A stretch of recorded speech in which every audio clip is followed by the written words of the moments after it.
कारण परमेश्वराची कार्य आपल्या जीवनामध्ये होत आहे. परमेश्वराची आराधना करत असताना, परमेश्वरासंगती प्रार्थना करत असताना, परमेश्वराची वचन ऐकत असताना आपल्या मनामध्ये एकच विषय असावे की प्रभू तू माझं जीवन तुझ्यामध्ये वाढावे. ओके, एकच प्रार्थना रोज आपल्या जीवनामध्ये, पहिला आपला रविवारी प्रार्थना असू दे, शुक्रवारी प्रार्थना असू दे, गुरुवारी प्रार्थना असू दे, रोजचा आपला प्रेयर असू दे 10:30 वाजता, आणि आपलं वर्शिप टीमच्या आराधना असू दे. हे सर्वांच्याकडून मला एकच गोष्ट म्हणायची आहे की आम्ही सर्वजण एकच विषय मनामध्ये ठेवून हे सर्व गोष्ट करावी की प्रभू मला माझा आत्मिक उन्नती मला मिळावी. Okay, this is the very important. आपल्या जीवनामध्ये एक महत्त्वपूर्ण कार्य म्हटले तर माझी वाढ होणं हे प्रार्थना आहे.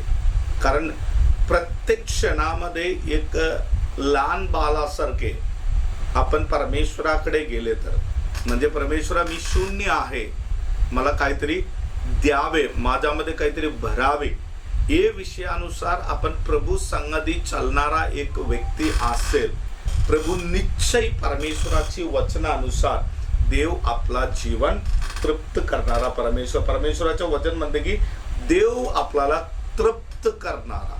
ओके, जवळ कोणी बसत असले तर हात धरून बोला की माझा देव मला तृप्त करणारा परमेश्वर आहे. बोला एकमेकांसंग हात धरून बोला, माय गॉड सॅटिस्फाईज मी. माझा परमेश्वर मला तृप्त करणारा परमेश्वर आहे. कशाविषयी तृप्त करणार? आत्मिक जीवनाच्या विषयी, शारीरिक जीवनाविषयी, आर्थिक जीवनाविषयी, पारिवारिक जीवनाविषयी आणि आपला जगिक जीवनाविषयी, हे सर्व गोष्टीमध्ये तृप्त देणारा म्हणजे सॅटिस्फॅक्शन देणारा, परिपूर्णता देणारा एक परमेश्वरासमोर आपण आलेला आहे. म्हणून आज रात्री पुन्हा परमेश्वरासमोर आपण शरण जाऊया. आपण आपला विषयाकडे परत येत आहे की आपला विषय आहे की परमेश्वराची गौरव कसं द्यावे. परमेश्वराचा वचन येशू स्वतः त्यांच्या तोंडातून सांगितलेला हे वचन थोडा गंभीरतामध्ये ऐकणं गरजेचं आहे. कारण हे साधा वचन नाहीये, हे प्रभू येशूने स्वतः तोंडाने शिष्य लोकांना शिकवलेला प्रार्थना आहे. ओके, जसं साधारण प्रार्थना नव्हे, इधर चर्चमध्ये जाऊन आपण शिकलेला प्रार्थना नव्हे, नाहीतर कुठल्याही कॉन्फरन्समध्ये आपण शिकलेला प्रार्थना नाहीये. तुम्ही आणि मी विश्वास ठेवलेला आपला तारणारा प्रभू सर्वशक्तिमान देव यांची तोंडातून शिष्य लोकांचा पर्यंत आलेला प्रार्थना आहे. कारण शिष्य लोक म्हटलं आम्हाला प्रार्थना शिकवा, येशू प्रार्थना शिकवलं. त्याच्यातला शेवट पॉइंट येशू शिकवत असताना विचार करा, येशू काय म्हणायला लागलं? सर्व लोक पिताची गौरव करावे. म्हणजे विशेष करून माझा असा विषय आहे की कमीत कमी परमेश्वरामध्ये पूर्ण मनाने विश्वास ठेवणारा लोक, परमेश्वराची ज्ञान प्राप्त करण्यासाठी त्यांच्या जवळ आलेल्या लोकांना परमेश्वर सांगत आहे की तुम्ही सर्वजण देवाची गौरव करावे. जे लोक देवाची गौरवासाठी जीवन जगत आहे त्याच्याविषयी मी प्रभूला आभार मानत आहे. परमेश्वराला आमच्याकडून दुसरा अपेक्षापेक्षा एकच अपेक्षा आहे की तुमच्या लाईफस्टाईलद्वारे, तुमच्या जीवनाद्वारे, तुमच्या परिवाराद्वारे, आपली मंडळीद्वारे, आपली राहणीमानेद्वारे, आपल्या कंपनीमध्ये असू दे, बिझनेसमध्ये असू दे, आपली नोकरीमध्ये असू दे, आपण शाळेमध्ये असू दे, आपलं कॉलेजमध्ये असू दे, जे एरियामध्ये आपण कुटुंबामध्ये असले तरी सुद्धा प्रभूच्या एकच इच्छा आहे की आमच्याद्वारे सर्वशक्तिमान देवाला गौरव मिळावे, नाहीतर स्तुती मिळावे, नाहीतर आदर मिळावे. असं देणाऱ्या लोकांना मी धन्यवाद करत आहे. आपण एक विषय आज घेऊया, कारण एक विषय थोडा मी टच करून गेलेला विषय आहे. परत त्या विषयामध्ये आज सकाळी मी बसल्यानंतर देवाने सांगितलेला विषय परत घेण्याची माझी इच्छा आहे की योहान शुभवर्तमानकडे सर्वजण आपला मन घेऊन यावे. योहान शुभवर्तमानकडे, योहान शुभवर्तमानकडे 15वा अध्याय. सर्वजण वाचलेलं वचन आहे तरी सुद्धा थोडा गोष्ट समजून घेण्यासारखे एक विषय आहे, तिथे आपण वाचूया. योहान शुभवर्तमान 15वा अध्याय त्याच्या 8व्या वचनामध्ये येशू काय म्हणत आहे का बघूया. योहनान शुभवर्तमान 15वा अध्याय 8वं वचन. कोणीतरी प्लीज वचन वाचून मला मदत करावे.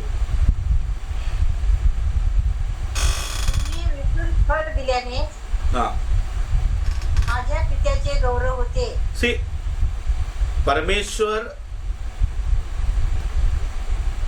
गौरव होण्यासाठी म्हणजे सर्वशक्तिमान पिता, राजांचा राजा, सर्व जगाचा निर्मिताता त्यांना गौरव देण्यासाठी, लक्षपूर्वक आहे काय हे वचन, आम्ही त्यांना आदर देण्यासाठी येशू स्वतः शिष्य लोकांना म्हणणारा एक वचन आहे. इतके येशू म्हणा लागलं, तुम्हामध्ये जेव्हा पुष्कळ फल असेल, ओके, काय आहे, तुम्हामध्ये अधिक फल असेल, कोणाची गौरव होणार म्हणलं, स्वर्गिक देवाची गौरव होणार आहे, नाहीतर पिताची गौरव होणार आहे. येशूला मला एक प्रश्न विचारायचा आहे. येशू एकच फल असले तर देव खुश होणार नाही का? हॅलो येशू हे 15वा अध्याय तुम्ही सुरू केले तर 15वा अध्याय 2रा वचन वाचा. 15 अध्याय 2रा वचन. माझ्यातील फळ न देणारा प्रत्येक फाटा तो काढून टाक. हा, आणि फळ देणाऱ्या फाट्याला फल देणारा फाटा. पहिला म्हणत आहे की एक व्यक्ती परमेश्वरामध्ये विश्वास ठेवून येशूच्या मागे येशू ख्रिस्तात संगती चिटकून राहिलेल्या व्यक्तीच्या स्वभावामध्ये एक फलापासून सुरुवात करावे. लक्षात आले का? त्याच्यामध्ये फ्रुट्स म्हणल्यापेक्षा फ्रूट म्हणलेला आहे की जे माझ्या मध्ये राहणारा व्यक्ती सुरुवात कसं करावे, ख्रिस्तामधला एक फलापासून सुरुवात करावे. आणि जसंच येशूमध्ये आणि वचनामध्ये तुमची माझी वाढ होत असताना तो एकच फल असावे असं म्हणलेलं नाही. खाली वाचत आले नंतर म्हणा लागलं, तुम्ही माझ्यामध्ये राहिले तर कंटिन्युअसली, म्हणजे सदोदित तुम्ही माझ्या संगती राहणारा व्यक्ती असेल, तुम्हामध्ये पुष्कळ फल दिसालय, राईट, असं म्हटलेलं आहे ना. आणि अजून 15वा अध्याय 16 वचन वाचा. हे तिन्ही एक, पहिला एक फल पाहिजे, नंतर काय आहे तो फलाचा बढोतरी बहुगुणित व्हायलाच पाहिजे, आणि तिसरा 15वा अध्याय 16 वचन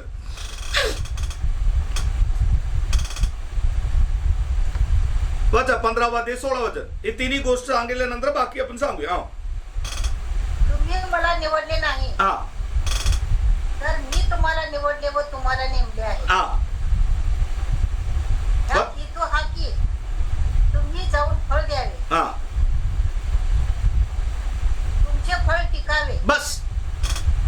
येशू ख्रिस्त म्हणा लागलं, मी माझ्या लोकांना निवडण्याची कारण काय आहे.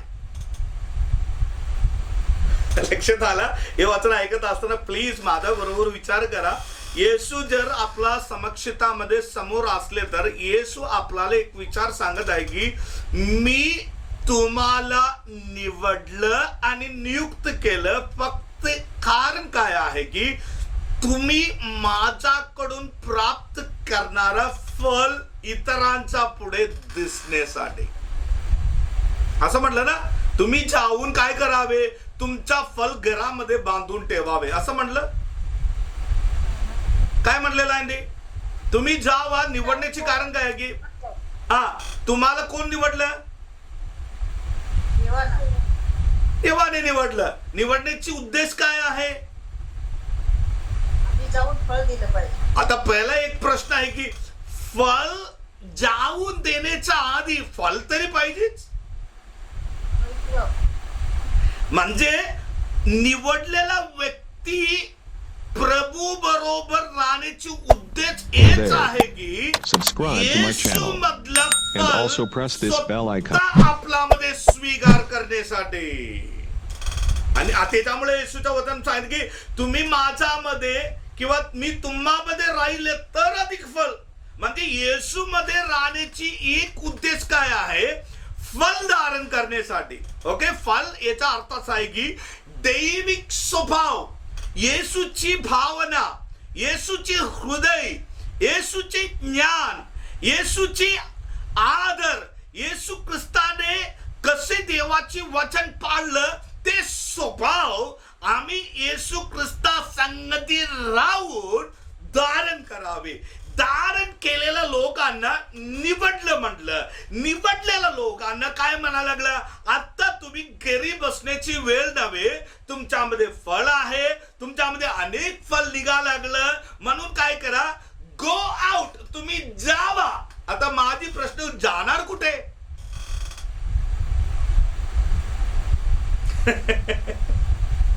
कोणासमोर आहे आपली हे फल दाखवावे? हे विषय प्लीज ऐकून घ्या.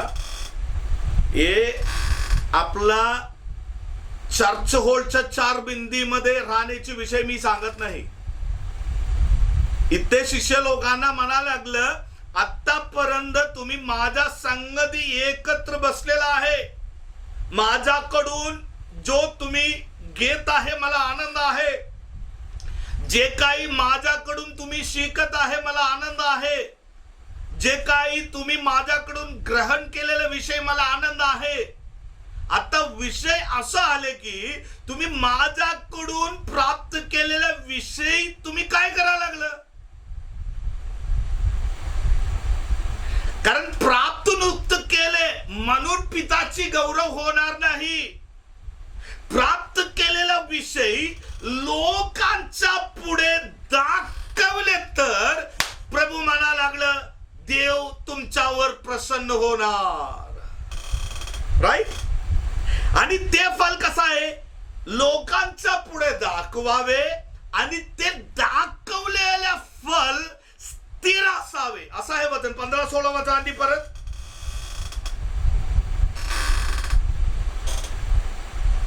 तुम्ही मला निवडले नाही तर मी तुम्हाला निवडले व तुम्हाला नेमले आहे. ह्यात हेतू हा की तुम्ही जाऊन फळ द्यावे, तुमची फळ टिकावे. काय करावे? फळ द्यावे. माझ्या विखे फळ द्यावे आणि ते फळ काय व्हायलाच पाहिजे? टिकून राहावे. माझे एक प्रश्न आज रात्री तुम्हाला, तारण झालेल्या लोकांचा आपला मधला किती लोकांच्या जीवनामध्ये येशूकडून प्राप्त झालेला स्वभाव लोकांच्या पुढे टिकलेला आहे? आमेन. विचार करा. चर्च मध्ये असले तर आपण म्हणा वाव आम्ही सर्व एकदम आनंदित. पण हे म्हणा लागलं चर्च मध्ये दाखवण्याचं नाही, चर्च मध्ये दाखवावे ते विषय. हे कुठे दाखवण्याचे विषय आहे?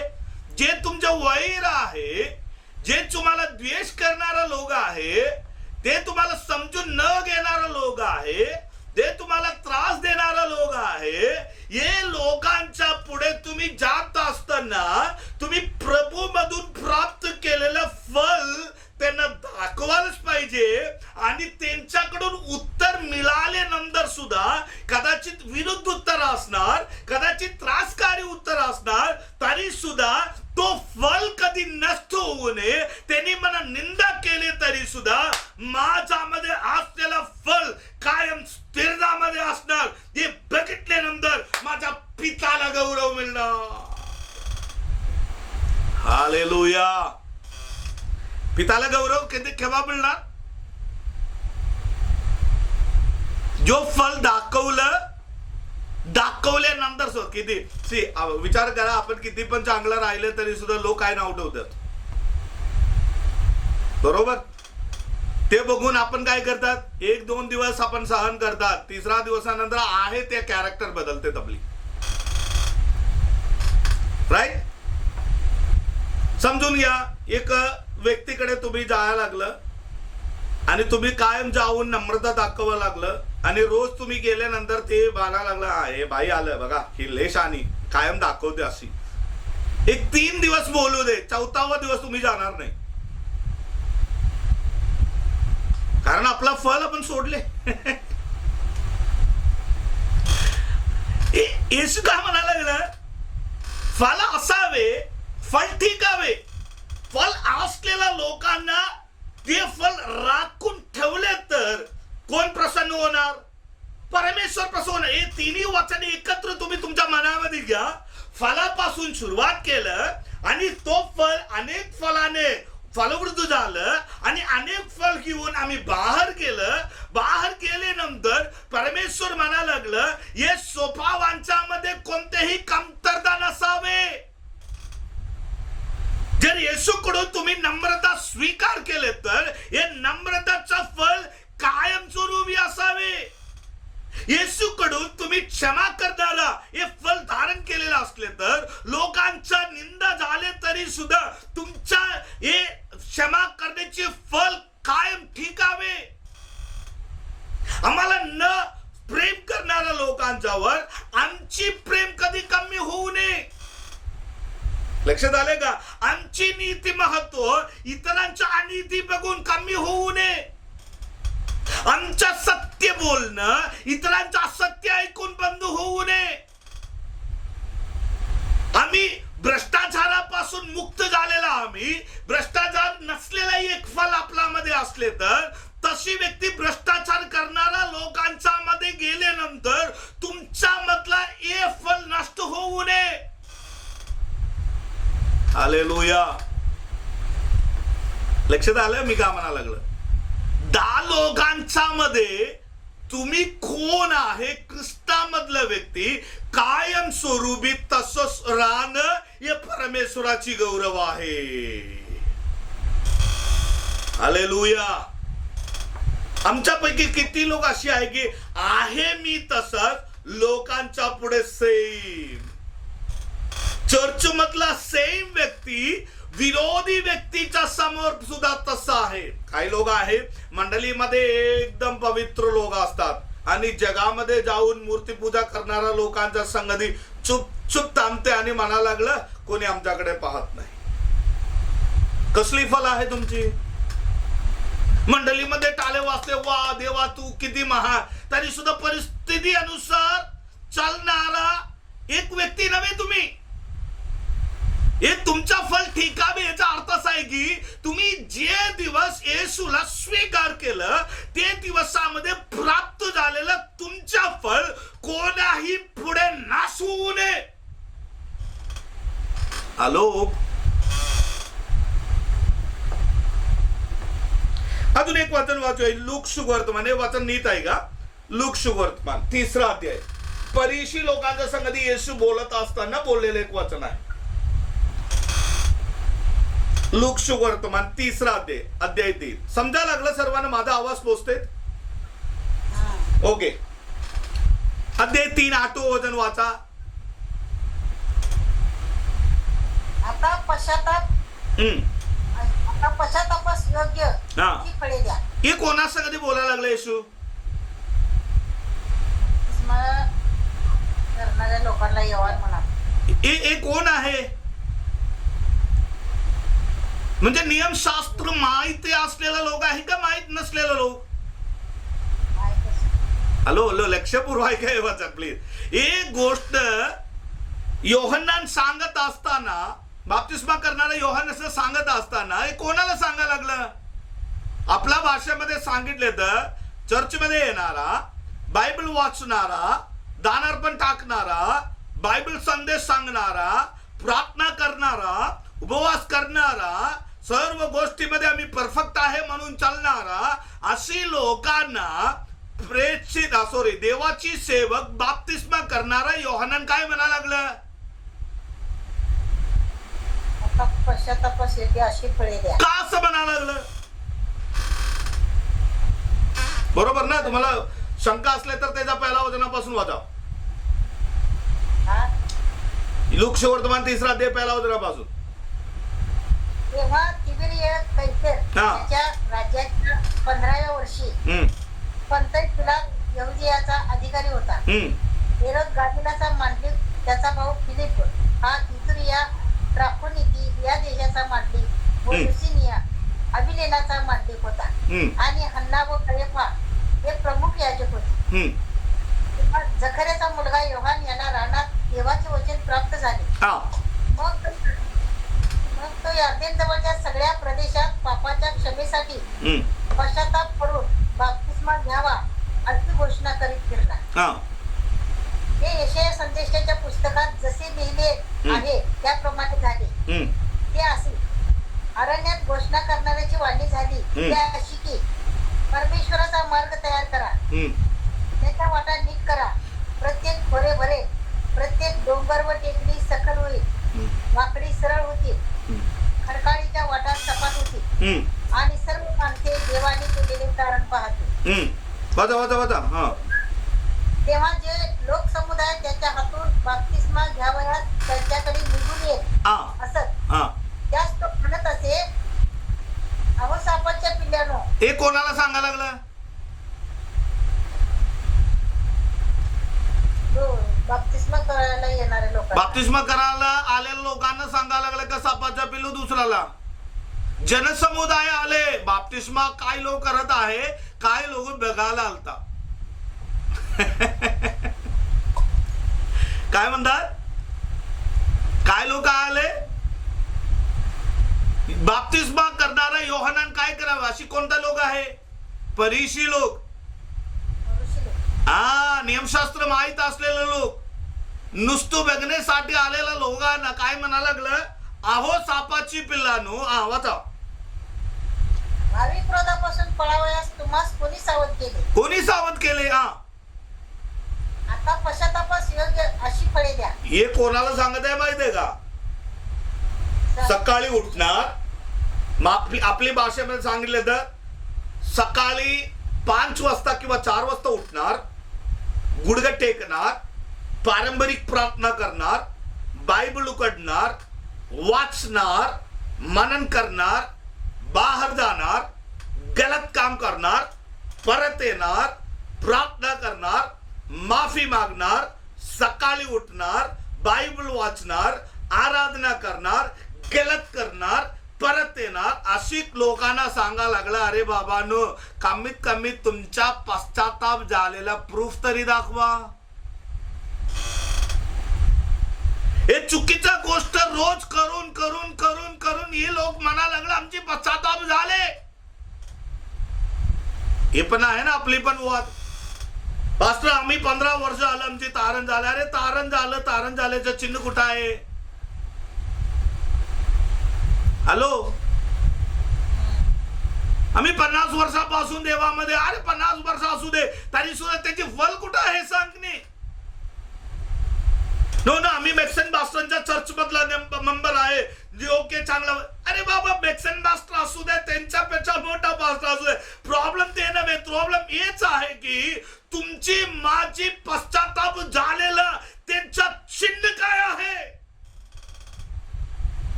नुसतं वचन ऐकणं चिन्ह नव्हे. Subscribe to my channel and also press this bell icon.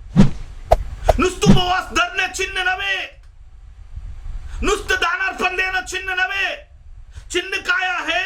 जो येशूकडून तुम्ही प्राप्त केलेला स्वभाव नसेल तर याहवे सर्वशक्तिमान देवाकडून तुम्ही प्राप्त केलेला दैविक स्वभाव लोकांच्या पुढे दाखवा. याला म्हणते की पश्चाताप झालेला लोक दाखवतात. एक दिवसासाठी नव्हे, टिकणारा स्वभाव. ते विषय कधी विसरू नका. जाऊन फल द्यावे, ते फल काय करावे? टिकावे. म्हणजे पश्चाताप झालेल्या लोकांचा फल कायम टिकणारा असावे.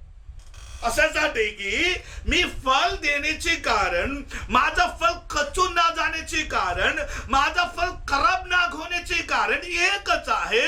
माझ्या जीवनाद्वारे, माझ्या फलाद्वारे मला अभिमान मिळण्यासाठी नव्हे, माझ्याद्वारे स्वर्गीय पित्याला गौरव मिळण्यासाठी आहे.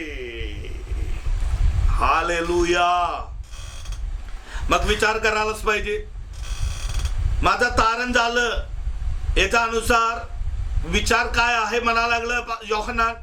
अरे तुम्ही तुमचा तारण झाले नाही तर पश्चाताप झाले म्हणा लागलं. पश्चाताप झालेल्या लोकांच्या मुखातून येणारा शब्द कसा असावे? आमेन. पश्चाताप झालेला लोकांच्या नजरे कसा असावे? आमेन. पश्चाताप झालेला लोकांचा नीती महत्व कसा असावे? आमेन. हे बोलण्यासाठी नाहीये, हे कशासाठी आहे? कशासाठी आहे? दाखवण्यासाठी. आम्ही म्हणतात आपली पश्चाताप झालेला आहे. माझा एक प्रश्न, आज तुम्ही विचार करा, आज पश्चातापाची फळ आपल्यामध्ये आहे का? 15 वर्षामध्ये मी रागिष्ट होत, येसू आलं, 5% कमी आलं, अजून 5% वाढलेलं नाही, अजून तो 5% कमी आलं, 0% मध्ये आलं तर 1000% आपला पश्चाताप करा नाही. राईट? हॅलो, समजा लागलं मी काय म्हणा लागलं? कारण आपलं जीवनचर्या चेंज झाल्याशिवाय तुमच्या प्रार्थनेला काही मतलब नाही. आपला विचार बदलल्याशिवाय आपला बायबल वाचण्यामध्ये मतलब नाही. आपला जीवन बदलल्याशिवाय आपण किती पण मोठा प्रार्थनेमध्ये बसले तरी आपला जीवनामध्ये फरक येणार नाही. फरक येण्यासाठी बायबल सांगत आहे की पश्चातापाला योग्य असणारा फळ दिसावे. आमेन. ते मी असू दे तुम्ही असं देवाला फरवा नाही. इवन सापाचा पिल्लू म्हणून बायबलच्या PhD केलेल्या लोकांना योहानान सांगत आहे. कोणाला? फरीसी लोक, शास्त्री लोक, बायबलच्या एक काना मात्रा सुद्धा पाठांतर करणाऱ्या व्यक्तीला बाप्तिस्मा करणारा योहानान शब्द काय दिलं? सापाचा पिल्लू. मग आपल्याला कसला शब्द वापरायलाच पाहिजे? तारण झाले का? हो पास्टर. चिन्ह काय आहे ते विचारू नकोस. आमची चिन्ह काय माहितीये का? आम्ही प्रत्येक रविवारी येतो, चांगलं गोष्ट. अजून चिन्ह काय आहे? हो, आम्ही रोजच्या संध्याकाळच्या प्रेयर मध्ये बसतो. अजून चिन्ह काय आहे? आम्ही आठवड्यातून उपवास करतो. अजून चिन्ह काय आहे? दान दशांश देतो. अजून चिन्ह काय आहे? बायबल वाचते. अजून चिन्ह काय आहे? ते सर्व गोष्ट खरं आहे तरी सुद्धा आम्ही कधी वचन पाळत नाही. आमेन. फरीसी लोक कोण होतं माहितीये का? हे सर्व करणार न पाळणारा व्यक्ती. काय करत होत? प्रार्थनेला जात होतं. बोला, प्रार्थनेला जात होतं, आराधना करत होतं, बायबल पाठांतर करत होतं, शब्दाला शब्द काना मात्र न सोडता पाठांतर करत होतं. तरी सुद्धा हे लोकांना सापाची पिल्ल असं म्हणण्याचे कारण हे लोक कधी ते गोष्ट पाळलेला नाही. प्रियानो, तुमचं आणि मी माझं जीवन तसं नसावे. आम्ही येसू हे बघत नाही. आम्ही प्रार्थनेला आले म्हणून देव महिमा मिळणार नाही. देवाला गौरव तेव्हा मिळणार माझ्या जीवनातला एक एक स्वभावाकडे परमेश्वर दृष्टी लावलेला आहे. माझा अगोदरचा स्वभाव काय होते येसूला माहित आहे. येसू मध्ये आले नंतर माझा स्वभाव कशी बदलत आहे हे लोक लक्ष नाही ठेवले तरी सुद्धा स्वर्गातला देव लक्ष ठेवत आहे की अशासाठी आपल्यामधून निघणारा चांगला गुण बघून स्वर्गातला देव आशीर्वाद आणि परमेश्वर मध्ये मला तृप्त वाटायला लागलं, मला गौरव मिळायला लागले. हालेलुया. पश्चातापाचा योग्य फळ आपल्यामध्ये येणं गरजेचं. अजून एक वर्तमान, लूक सुवर्तमान करा. लूक सुवर्तमान 6वा अध्याय हे आहे का?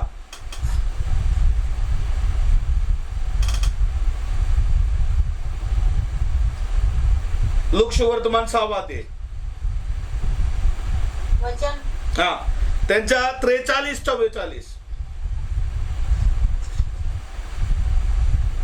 ज्याला वाईट फळ येईल हा, असे कोणतेही चांगले झाड नाही. ऐको काय आहे आणि परत वाचा, ते अंडरलाईन करा सर्वजण. एक पुस्तकामध्ये 100 वेळा लिहा. हा, काय आहे? ज्याला वाईट फळ येईल, ज्याला वाईट फळ येईल हा. कोणतेही चांगले झाड नाही. असली कोणतेही चांगला फळ झाड नाही. याचा अर्थ काय आहे? काय आहे अर्थ? काय? परत वाचा आणि विचार करा माझ्यावर. त्यांना वाईट फळ निघणार असं कुठलेही चांगला झाड नाही. याचा अर्थ काय आहे अंडी?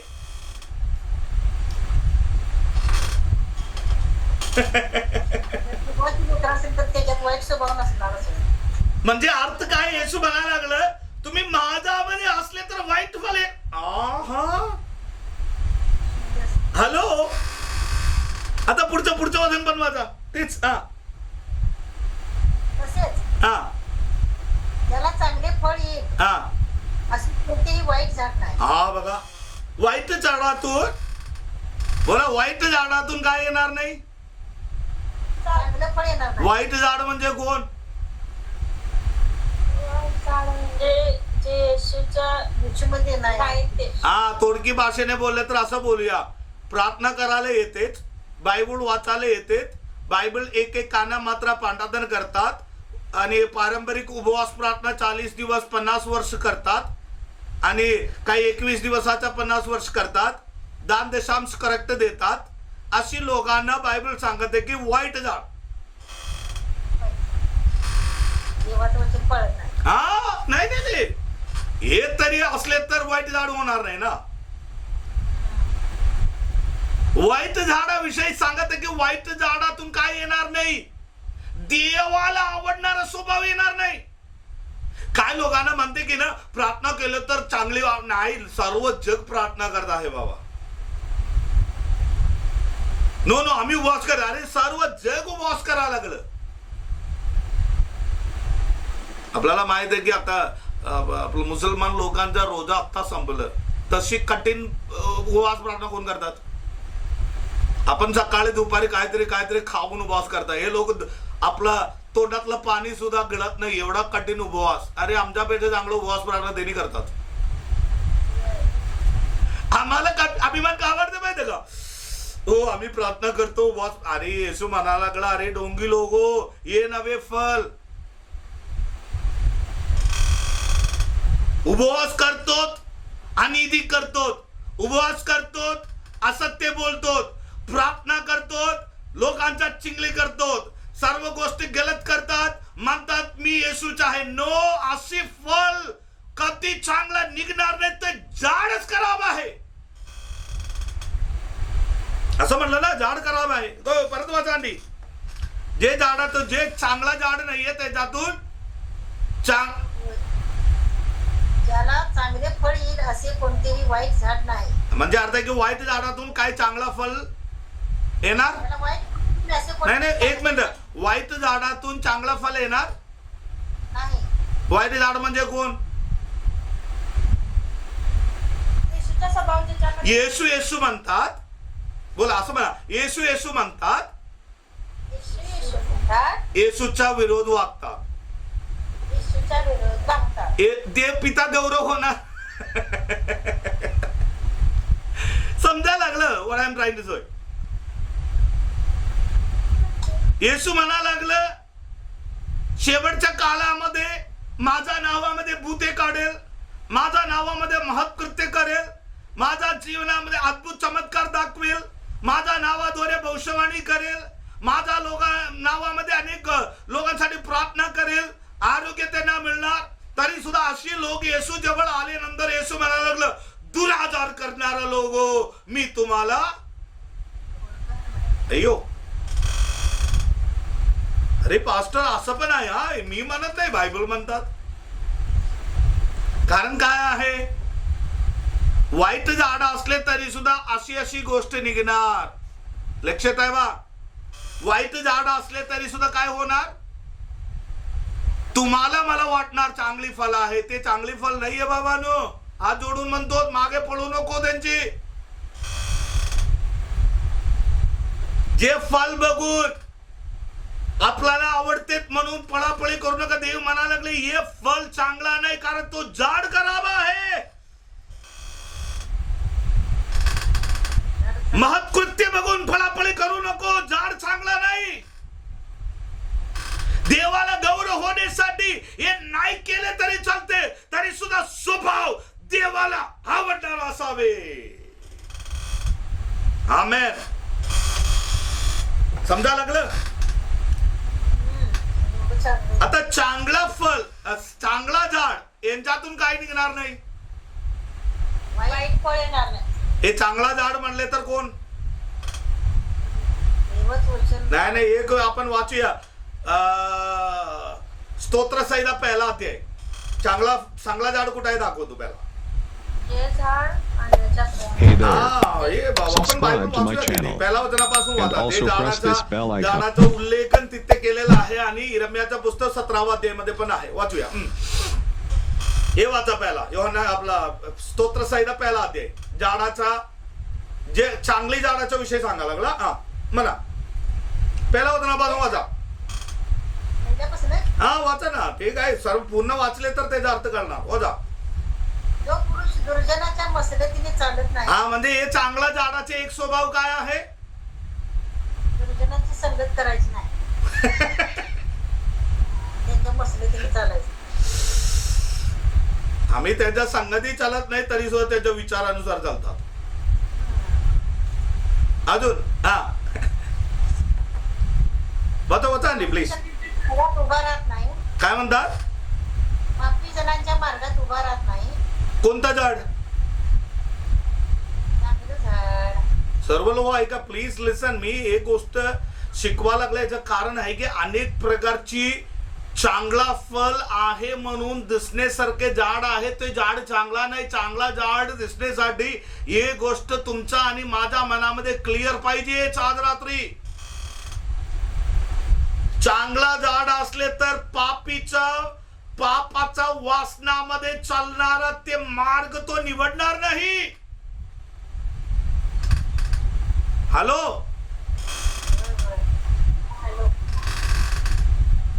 अरे हे अशुद्ध कार्याला तुम्ही आणि मी जाऊन थांबतात आणि म्हणा लागलं आमच्यामध्ये येशूचे फल हे ना म्हटले तर मला काही त्याचा अर्थ समजत नाही. प्रिया,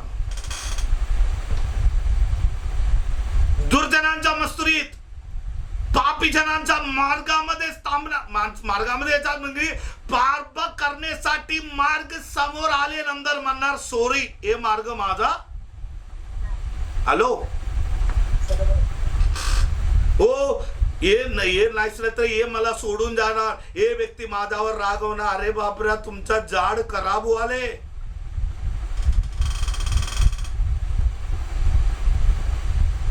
पाप या शब्दाचा अर्थ परमेश्वराच्या पवित्र स्वभावाच्या विरुद्ध असलेला प्रत्येक गोष्ट पाप.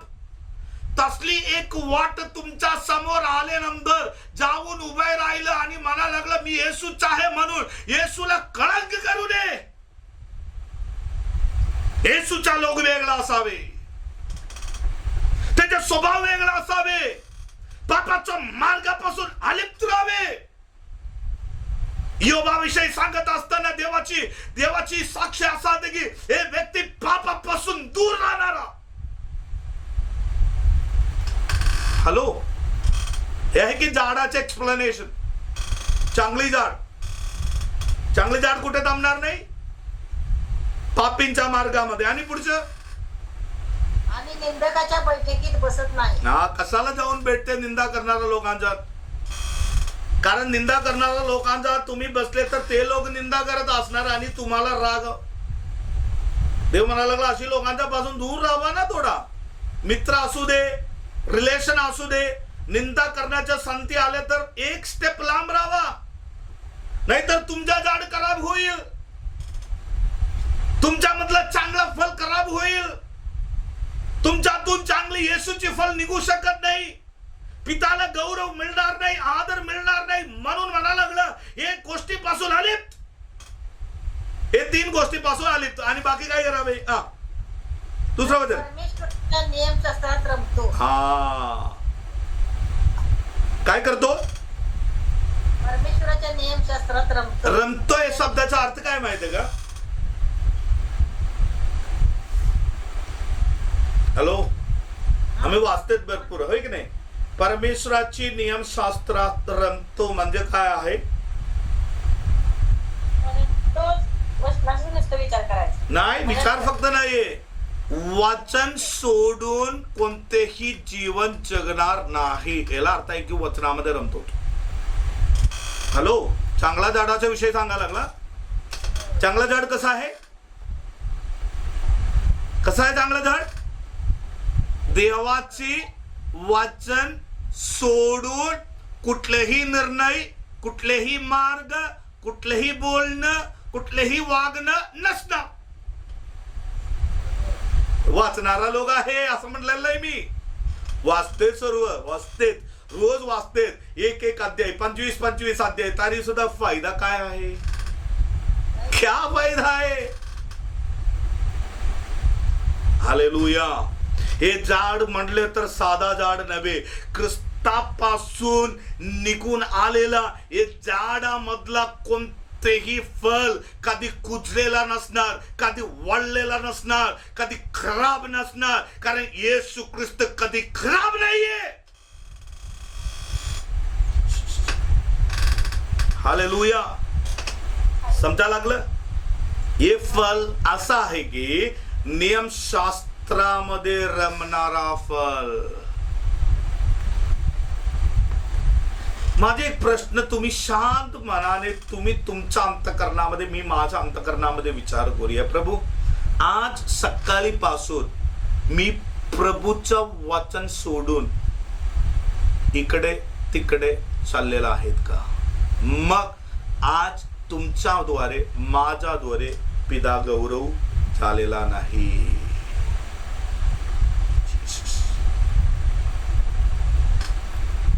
सकाळी उठून वाचलेला विषय मी तुम्हाला विचारत नाही. देवाने वचनाद्वारे तुम्हाला शिकवलेला गोष्ट जर तुम्ही दुर्लक्ष केले तर आज पवित्र आत्मा सांगत आहे, आपल्याद्वारे पिताला गौरव नाही मिळाले. हे झाडाचा उद्योग, हे झाडाचं वैशिष्ट्य काय माहितीये का? कत्तीपत्याला उठवा, एक शब्द बोलणार, परमेश्वराला न आवडणारा गोष्ट माझ्याकडून नसणार. परमेश्वराला कलंक करणारा एक शब्द माझ्यामध्ये नसणार. परमेश्वराला नाव ठेवण्यासारखे मार्ग माझ्यामध्ये नसणार. परमेश्वरापासून अलिप्त करण्यासारखे अनिती माझ्यामध्ये नसणार. कारण हे झाड ख्रिस्ताद्वारे पिताला गौरव करणारा फल निघणारा झाड आहे. अजून नियमशास्त्रामध्ये रमतो. त्याच्या नियमशास्त्राचे रात्रंदिवस मनन करतो, तो धन्य. तो धन्य. आता पुढचं, हे झाड पाण्याच्या प्रवाहाजवळ लावलेले असते. याचा अर्थ काय आहे? पाण्याच्या प्रवाहाजवळ झाड लावलं, पाण्याचा पुरवठा. बरोबर ना? हे झाडासंगती कोण आहे कायम कनेक्टेड? पाणी. यांच्या मूळ कुठेपर्यंत गेलेला आहे? पाण्याचा प्रवाह संगती मिसळ झालेला. याचा अर्थ असा आहे की परिपूर्ण पवित्र आत्मेने भरलेला जीवन जगणारा व्यक्ती. हॅलो,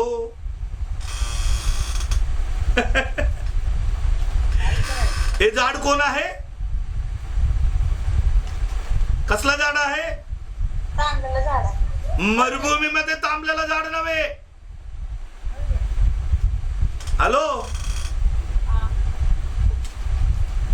थोडं पाणी असलेल्या ठिकाणी थांबलेलं झाड नव्हे. सकाळी चांगला हिरवागार, संध्याकाळी वाळणारा झाड नव्हे. हे झाड कायम पवित्र आत्मे संगती संपर्क राहणारा झाड. रोमकरास पत्रामध्ये हे वचन मिसल करून शिकल्यानंतर प्रेक्षित पोळ असा म्हणायला लागलं, पवित्र आत्मेच्या संगती कान लावून, पवित्र आत्मेची प्रेरणाला हृदयापासून स्वीकार करून रोज जो चालणारा झाडाद्वारे स्वर्गिक पिताला गौरव मिळेल. आमेन. समजाले? मग विचार करा की हे झाडाला ताकद देणारा वस्तू काय आहे? रोज म्हणजे रोज कोणा संगती तुमची माझी संपर्क असावे पिताचे गौरव होण्यासाठी. ऐका लागला सर्व लोक. जे व्हिडिओ ओपन केले तर हात तरी दाखवा मला ऐकत असले तर. अजून एक 2-3 मिनिटं आहे, समाप्त करतो. हे काय म्हणा लागलं? पाण्याच्या हे प्रवाहाजवळ असलेला झाड कधी असं म्हणले गे मला पाणीची गरज नाही, थांबा आता मी स्वतः जीवन जगतो. हॅलो, इथं म्हणे की पाण्याचा प्रवाहाजवळ म्हणले तर कधी ना तुटणारा नाता आहे पवित्र आत्मा संगती. याचा आत्मिक अर्थ बोलायला लागला. एक झाड पाणी जवळ आहे म्हटले तर एक आत्मिक व्यक्ती, ख्रिस्तामधला व्यक्ती पवित्र आत्म्याला सोडून चांगला जीवन जगू शकत नाही. तो जीवन जगितले तर तो स्वभावाद्वारे पिता गौरवी होणार नाही. हॅलो, किती लोक आहे पवित्र आत्म्याच्या अधीन राहतात? किती लोकांनी पवित्र आत्म्याकडे खान लावत आहे? किती लोक आहे की पवित्र आत्म्याच्या प्रेरणेने चालत आहे? किती लोक आहे पवित्र आत्म्याने परिपूर्ण होत आहे? किती लोक आहे पवित्र आत्म्याला न दुःखवणार लोक? हे झाड कायम फलवृद्ध झाड असणार आहे. आमेन. आता हे पाणी जवळ राहिलेल्या झाडाचं जीवन बघा. लवकर बघा, समाप्त करूया. जे आपल्या हंगामी फळ देते. काय करतात?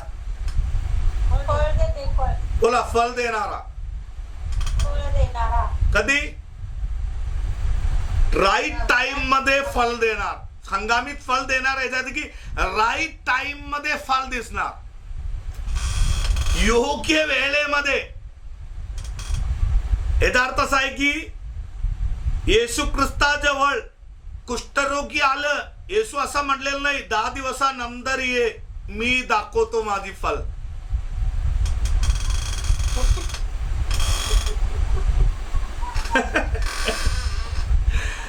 एखादा व्यक्ती मदतीसाठी आलता.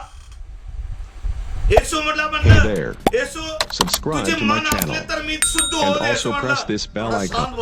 मी थोडा बिझी आहे, जाऊन वापस आले नंतर बघतो. हे आहे का फल? योग्य टायमिंग मध्ये योग्य फल दाखवणारा झाड. प्रत्येक स्वभाव तसंच. हे स्वभाव आपल्यामध्ये आहे का?